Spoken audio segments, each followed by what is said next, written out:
पहले वाले जो स्टूडेंट है उसका देखिए रॉ मार्क्स आउट ऑफ 100 में 59 नंबर था, और जब नॉर्मलाइजेशन हुआ तो उसका स्कोर हो गया 72.82, और इनका जो नॉर्मलाइज होकर के स्कोर हुआ है 62.9। मान के चलिए लगभग 3 नंबर के आसपास में इनका इंक्रीज हुआ है। Hello everyone, welcome to the student. RRB technician के ग्रेड 3 का आंसर की 2 दिन पहले आया हुआ था, और जब से आंसर की आया हुआ है कट ऑफ वाले वीडियो आपको यूट्यूब पे ज़्यादातर देखने को मिल जाएगा। ऐसे में जो आंसर की आई हुई है, बहुत सारे लड़के ऐसे हैं जिनका स्कोर बहुत ही बेहतर है, और कुछ लड़के ऐसे हैं जिनका स्कोर तो बेहतर है लेकिन वो सिलेक्शन लेने के लिए सफिशिएंट नहीं है। तो उन सारी चीज़ों के बारे में हम इसमें बात करेंगे। और नॉर्मलाइजेशन एक बहुत बड़ा फैक्टर होता है, किसी का कम स्कोर भी है तो उनको भी फ़ायदा हो सकता है। उनका नॉर्मलाइज में अगर स्कोर ज़्यादा बढ़ गया तो उनके सिलेक्शन होने की संभावना भी बढ़ जाएगी। मेरे एएलपी के स्कोर कार्ड में कुछ सेम स्कोर पे एक लड़के का नॉर्मलाइज होकर के ज़्यादा बढ़ गया, एक लड़के का नॉर्मलाइज होकर एक ही नंबर बढ़ा और उसका सिलेक्शन नहीं हो पाया, और दोनों का रॉ मार्क्स एकदम आसपास में ही था, लेकिन एक का नंबर ज़्यादा बढ़ने के कारण उनका सिलेक्शन हो गया। तो उसका भी मैं स्कोर कार्ड अभी इस वीडियो में दिखाऊंगा। तो जो लोग इस वीडियो को देख रहे हैं अंत तक बने रहिएगा। और जो लोग एएलपी के CBT 2 की तैयारी कर रहे हैं, वीकली स्टडी प्लान अपलोड किया जा रहा है, जिसका 3 वीक का स्टडी प्लान अपलोड किया जा चुका है। तो आप लोग प्लेलिस्ट में जा करके वो वीडियो ज़रूर देखिए, क्योंकि अब जो है एएलपी के CBT 2 का ही नंबर आने वाला है, उसके बाद से जेई का CBT 2 का पेपर होगा। और जो लोग ग्रुप डी की तैयारी करना चाहते हैं, प्लीज़ आप लोग बुक्स जो है परचेज कर लीजिए, टेस्ट सीरीज परचेज कर लीजिए और तैयारी में अभी से लग जाइए। कंपटीशन बहुत ही बढ़ने वाला है। अब बात करते हैं टेक्नीशियन के ग्रेड 3 का। जो भी स्कोर कार्ड आया है मेरे टेलीग्राम ग्रुप पे, द स्टूडेंट के चैनल पे, आप देखेंगे कि मैंने देखा है कि बहुत सारे स्टूडेंट ऐसे हैं जिनके स्कोर 78, 79 या 80 के ऊपर हैं। और ऐसे स्टूडेंटों की संख्या कम नहीं है, क्योंकि इस बार बहुत ज़्यादा लोगों ने मेहनत किया है। लेकिन बहुत सारे स्टूडेंट जो सीरियस थे उनके भी स्कोर 70 प्लस स्कोर हैं। कुछ स्टूडेंट ऐसे भी मैसेज किए थे जिनके स्कोर 50 से लेकर के 60 के बीच में है।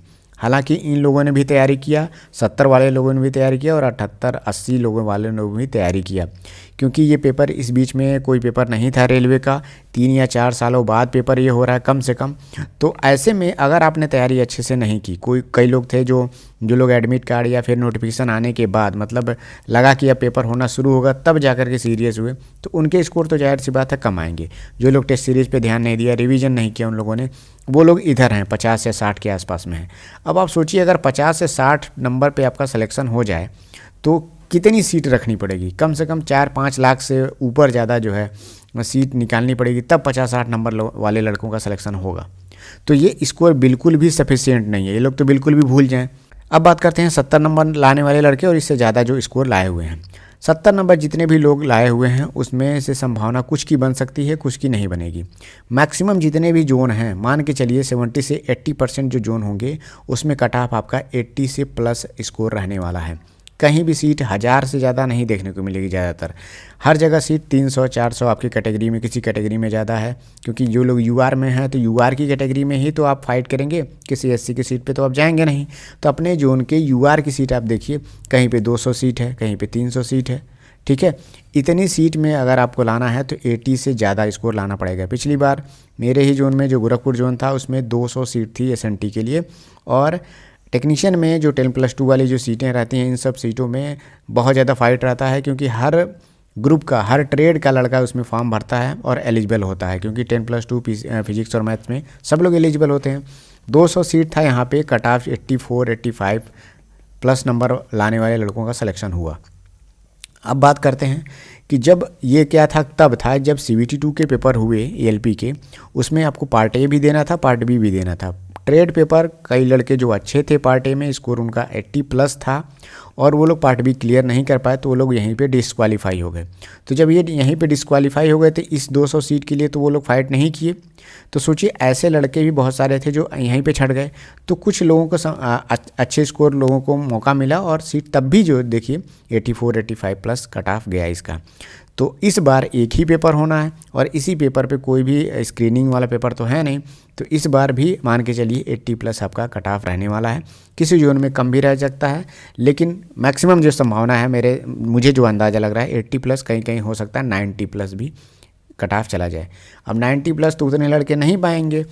तो होता क्या है कि जब नॉर्मलाइजेशन होगा, अगर परसेंटाइल से निकालते हैं चाहे नॉर्मलाइजेशन से, जो भी फॉर्मूला वो लगाएं, अगर स्कोर बढ़ेगा तो हो सकता है जो लड़का 87 पाया है उसका नॉर्मलाइज होकर 92 चला जाए। ठीक है, बहुत सारे लड़के होंगे 87, 86, 85 पाए होंगे और उनका स्कोर 90, 91, 89 के आसपास में जाएगा, तो वहाँ की कट ऑफ भी तो थोड़ा सा आगे शिफ्ट कर जाएगी वैकेंसी के अनुसार। अब बात करते हैं, जैसे किसी का लड़के का नंबर 72 है, अगर उसका नॉर्मलाइज होकर के 83, 84 के पास में चला जाए, और किसी के लड़के का 76 या 77 नंबर है और उसका नॉर्मलाइज होकर के 81 चला जाए और कट ऑफ 83 या 84 गया, तो 72 वाला जो लड़का है वो इन हो जाएगा। तो नॉर्मलाइजेशन में अगर किसी के थोड़ा सा कम नंबर हैं और उनका नॉर्मलाइज होकर के 10 नंबर 12 नंबर अगर बढ़ जाता है परसेंटाइल के आधार पे कहा जाए चाहे किसी के आधार पे, तो उनका सिलेक्शन हो सकता है। लेकिन ऐसा नहीं है कि 60 नंबर लाने वाला लड़का 20-25 नंबर नॉर्मलाइज हो जाए, इतना भी नहीं नंबर नॉर्मलाइज होता है। अगर ऐसा होता है तो बहुत ज़्यादा इरेगुलरिटी मानी जाएगी। अब मैं दिखाता हूँ कि कुछ स्कोर जो थे एएलपी के मेरे टाइम पे CBT 2 में कि किस तरह से नंबर का वेरिएशन आपको नॉर्मलाइजेशन में देखने को मिला। वो 3-4 स्कोर मैं दिखाता हूँ और किसका सिलेक्शन हो पाया सेम स्कोर पे और किसका सिलेक्शन नहीं हो पाया, ये मैं आपको प्रूफ के तौर पे दिखाता हूँ। अब यहाँ पे सामने आपके 2 स्कोर कार्ड हैं। यहाँ पे एएलपी के CBT 2 का स्कोर है। पहले वाले जो स्टूडेंट है उसका देखिए रॉ मार्क्स आउट ऑफ 100 में 59 नंबर था और जब नॉर्मलाइजेशन हुआ तो उसका स्कोर हो गया 72.82, लगभग मान के चलिए 13 नंबर का इसका इंक्रीज हुआ है मार्क्स। और दूसरा स्टूडेंट है उसका देखिए भी रॉ मार्क्स जो है आउट ऑफ 97 क्वेश्चन उसका वैलिड था, 3 क्वेश्चन इग्नोर किए गए थे, तो उसमें से उनका स्कोर था 59 और इनका जो नॉर्मलाइज होकर के स्कोर हुआ है 62.9, मान के चलिए लगभग 3 नंबर के आसपास में इनका इंक्रीज हुआ है। यहाँ पे देखिए सेम स्कोर में 13 नंबर इंक्रीज हुआ है और इसी सेम स्कोर पे इनका 3 नंबर इंक्रीज हुआ है। इनका सिलेक्शन हो गया था, इनका सिलेक्शन नहीं हो पाया था। तो ऐसे में क्या है कि हो सकता है कि किसी का जो टेक्नीशियन में है जिनका स्कोर 70 या 70 के प्लस में हो और 10 नंबर 11 नंबर का अगर उनको बेनिफिट मिल जाता है, अगर मिलता है तो उनके सिलेक्शन होने की संभावना बढ़ पाएगी। नहीं तो मान के चलिए जिनका स्कोर 80 नंबर है उनको भी मैं श्योर नहीं कह सकता, लेकिन उनको उम्मीद रखनी चाहिए कि उनका टेक्नीशियन में सिलेक्शन हो जाएगा। अब देखिए अगर उनका सिलेक्शन हो जाएगा, इस अगर सियोरिटी में रहते हैं और आगे आने वाले एग्ज़ाम है उसकी अगर तैयारी वो अच्छे से नहीं करते हैं तो ऐसे में उनका नुकसान हो जाएगा। तो जो लोग तैयारी कर रहे हैं अभी, जो उनके पास आगे आने वाले जो पेपर हैं उनमें जी जान से लग जाइए।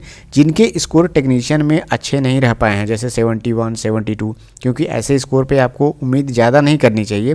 तो आपकी तैयारी तो बेहतर है, थोड़ी बहुत कमी रह गई थी टेस्ट सीरीज में या रिवीजन में, तो वो लोग CBT 2 में एलपी के NTPC में जी जान लगा दीजिए। NTPC में वो जॉब भी बहुत ही बेहतर है और फ्यूचर में जो ग्रुप डी की वैकेंसी आने वाली है उसके लिए जी जान लगा दीजिए। जो लोग सीरियस थे वो लोग बहुत अच्छे से पढ़ रहे थे, उनका ही स्कोर 80 प्लस आया। बाकी खुद जितने भी लोग ये वीडियो देख रहे हैं आप लोग अपना स्कोर जो है कमेंट सेक्शन में खुद बताइए, आपको अंदाज़ा लग जाएगा कि कितने अच्छे स्टूडेंट हैं जिनका स्कोर बहुत बेहतर है और उनके सिलेक्शन होने की संभावना कितनी ज़्यादा है। ठीक है, तो मिलते हैं नेक्स्ट वीडियो में। और जो लोग वीकली स्टडी प्लान फॉलो कर रहे हैं जल्द ही 4th वीक का जब टाइम कंप्लीट हो जाएगा तो 5th वीक का स्टडी प्लान आएगा। आप लोग चैनल पे बने रहिए। जो लोग टेलीग्राम से नहीं जुड़े हैं टेलीग्राम से जाकर के जुड़ जाइए। आप लोग सर्च कर सकते हैं @TheStudent ऑफिशियल नाम से है, आप इस ग्रुप को सर्च कर लीजिए या फिर लिंक मैं नीचे दे रहा हूँ, वहाँ से आप जाकर के ज्वाइन हो सकते हैं। मिलते हैं नेक्स्ट वीडियो में। Thank you, all the best.